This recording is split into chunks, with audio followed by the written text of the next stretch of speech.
मैं जो इस वक्त यहाँ पर खड़ा हूँ, तो मुझे यहाँ पर खड़ा रहने में भी डर लग रहा है कि कहीं यहाँ पर दरार न पड़ जाए। लेकिन यहाँ पर लोग रहते हैं, लोग यहाँ पर कोयले की खदानों में काम करते हैं। कहते हैं कोयला काला होता है, लेकिन कोयले की सच्चाई उससे भी ज्यादा काली है।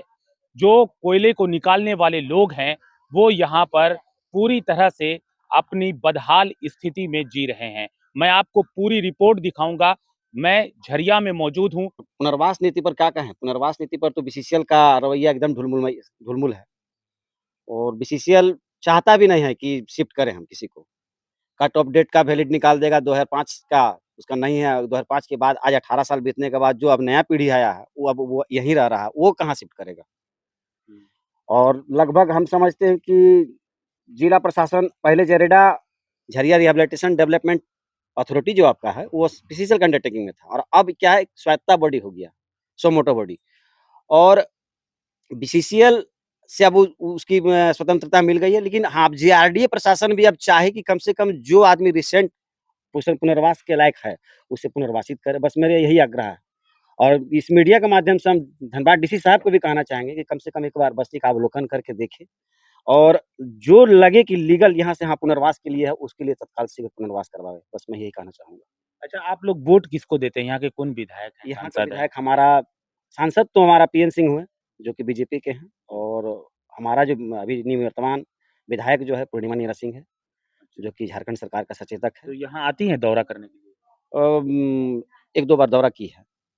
उनकी तरफ से कोई ये योगदान दिया गया पुनर्वास के लिए? पूर्णिमा सिंह की तरफ से योगदान 1-2 बार जरेडा के बैठक में गई है और मुद्दा उठाती है, लेकिन बशर्ते क्या है कि इम्प्लीमेंट नहीं होता उस पर। इम्प्लीमेंट नहीं हाँ, होता। इम्प्लीमेंट नहीं हो पाता। और यहाँ डीसी साहब का अंडरटेकिंग में अभी जरेडा है। डीसी साहब से पुनः मैं आग्रह करूँगा कि कम से कम आप जो माने कि भौतिक स्थिति है यहाँ का अवलोकन करें और अवलोकन करने के बाद यथावत अवस्था में जो आदमी शिफ्ट होने लगे, उसे शिफ्ट करें।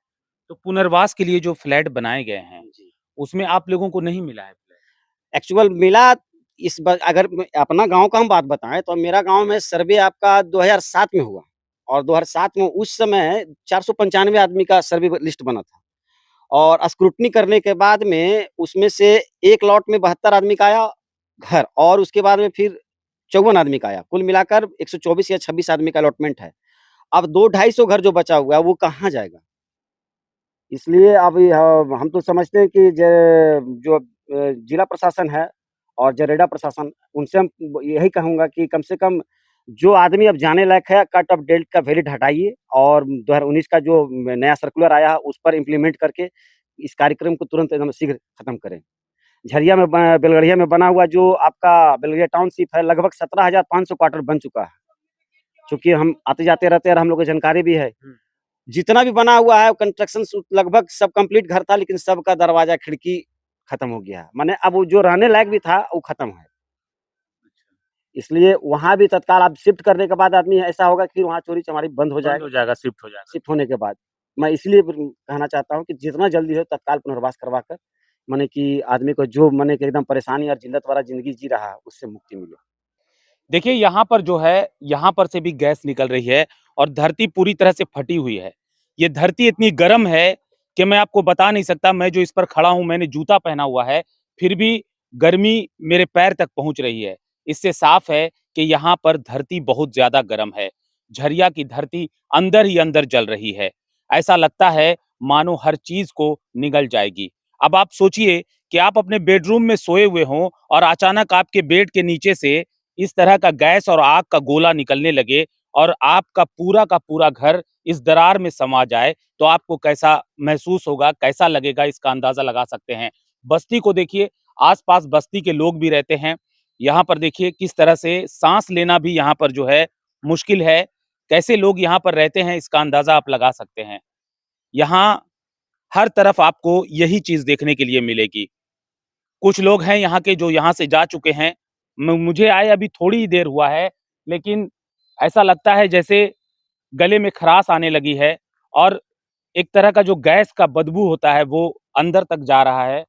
देखिए यहाँ पर देखिए, धरती 2 हिस्सों में बँट रही है। देखिए, ये रास्ता था कभी, कभी यहाँ से लोग आना-जाना कर रहे होंगे, अभी भी कर रहे हैं। एक बच्ची जा रही है देखिए किस तरह से। सबसे बड़ा सवाल उठता है कि कैसे ये लोग यहाँ पर जी रहे हैं। सरकार को चाहिए कि पुनर्वास योजना जो यहाँ पर लाई गई थी, उस पुनर्वास योजना को और बढ़ाने की ज़रूरत है। इस पूरे बस्ती को पुनर्वास की आवश्यकता है और इस पूरे बस्ती को जो है यहाँ से हटाकर दूसरे जगह इनके आसरा का, इनके रहने का इंतज़ाम सरकार को करना चाहिए। देखिए ये घर है यहाँ पर और यहाँ का टेम्परेचर भी बहुत ज़्यादा है। धरती फटी हुई है और यहाँ भी धुआँ निकल रहा है देखिए। किस तरह से यहाँ पर भी धुआं निकल रहा है और कैसे लोग यहाँ पर रहते होंगे, इसका अंदाजा आप लगा सकते हैं कि किस तरह से लोग यहाँ पर रहते होंगे। क्या नाम है आपका? मेरा नाम महेंद्र पंडित। तो महेंद्र, आपको यहाँ डर नहीं लगता रहने में? डर लगता है तो फिर कहाँ चला जाएँ, सरकार कहीं व्यवस्था कुछ करेगा तभी जाएँगे। तो यहाँ पर कई लोग तो ऐसे होंगे जिसका घर जमीन में समा गया होगा। बहुत ज़मीन में समा गया, हाल-फिलहाल 2-3 साल पहले देखे होंगे इंदिरा चौक में बाप-बेटा दोनों दमिज़ हो गए। इसी तरह से कई इलाका है, लोधना है, बागडेगी है, बड़ारी में बहुत ज़मीन में अंदर चले गए, तो किसका कौन सरकार कौन रिस्क लेता है? तो आप लोग को जो यहाँ पर जो आप लोग रह रहे हैं, तो कोई सरकार का प्रतिनिधि या सरकार का कोई आदमी आप लोग के पास आया? आया लेकिन कह कर के चला गया, कुछ मतलब व्यवस्था नहीं किया। आ कर के खाली कहता है, आश्वासन दे के चला जाता है, लेकिन होने का कुछ नहीं। आप पूरे परिवार के साथ यहाँ रहते हम हैं? लोग पूरे परिवार के साथ यहाँ रहते हैं। कैसे सोते हैं? डर नहीं लगता रात में कि रात में भगवान भरोसे सो रहे हैं, भगवान भरोसे जी खा रह रहे हैं। कहीं व्यवस्था होगा तभी न जाएँगे, ऐसे अचानक कहाँ चला जाएँ? जैसा कि आपने सुना, भगवान भरोसे जी रहे हैं ये लोग और भगवान के सिवा ऐसे भी असहाय और गरीब लोगों का कौन है? भगवान ही है जो इन लोगों को जिंदा रखे हुआ है। जरा सा दिखाइए इधर, देखिए किस तरह से लोग खड़े हुए हैं यहाँ पर। जब मैं यहाँ आया तो जो मैंने आपको बताया कि यहाँ पर इतनी गैस की जो बदबू है वो इतनी ज्यादा है कि सांस लेना भी दुभर है। कैसे यहाँ पर ये लोग रह रहे होंगे, आप इसका अंदाजा लगा सकते हैं। आइए आपको मैं और दिखाता हूँ। देखिए किस तरह से दीवार जो है यहाँ पर फट गई है। देखिए किस तरह से दीवार यहाँ पर फट गई है। इधर से नहीं मारा, वहाँ से मारा। देखिए ये घर पहले लेवल में था, एक लेवल में था, लेकिन अब ये जो है धंस गया है जमीन के नीचे। जैसा कि आप देख सकते हैं, ये पूरा घर जमीन के नीचे धंस गया है और इस घर में सबसे बड़ी बात जो मैं बता रहा हूँ, इस घर में अभी भी लोग रहते हैं। कितनी बड़ी बात है कि इस घर में अभी भी लोग रह रहे हैं और बगल से गैस का निरंतर रिसाव जारी है। ये मीथेन गैस है, काफी खतरनाक होती है, इंसान के शरीर के लिए बहुत ही खतरनाक गैस है, फिर भी लोग यहाँ पर रह रहे हैं। देखिए किस तरह से यहाँ पर ये लोग जीवन जीने को मजबूर हैं